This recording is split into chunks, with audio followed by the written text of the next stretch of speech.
Bonjour et bienvenue dans cette capsule d'information sur l'utilisation du tableau interactif. Dans cette capsule, je vous explique comment bien comprendre l'affichage dans Notebook.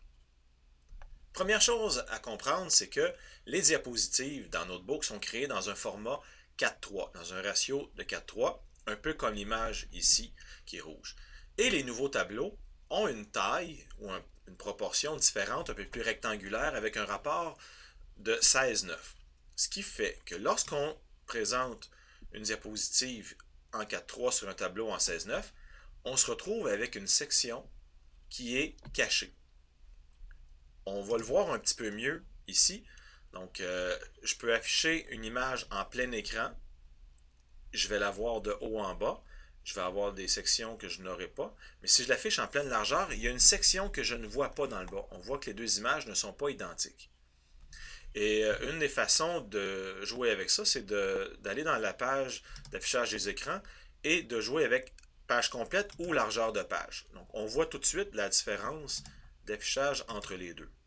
Ce bouton-là peut être ajouté directement dans la barre d'outils pour faciliter la gestion. Donc, ça, c'est un truc à utiliser. Je vous le présente avec l'image ici. Donc, si présentement on est en pleine largeur, en page complète plutôt, quand je le mets en pleine largeur, eh bien là, on voit bien qu'il y a une partie que je ne vois pas. Je suis obligé d'utiliser l'ascenseur pour voir la page complète. Même chose en plein écran. Donc, même si je suis en plein écran, il y a une partie de l'image que je ne vois pas. Donc, ça va être très utile dans les cas où on va utiliser la présentation de quelqu'un d'autre, par exemple, qu'on aurait trouvé sur Smart Exchange, ou un canevas ouvert que quelqu'un aurait construit, où on se retrouve à ne pas voir tous les éléments. Donc, rapidement, sans perdre de temps, le but toujours de gagner du temps, avoir ce bouton-là sous la main, si dès qu'on se rend compte qu'il manque un élément, exemple comme ça, on clique ici et on a la page complète, on ne manque pas d'éléments. Donc, pour être efficace avec la page complète, voici les petits trucs qu'il faut utiliser.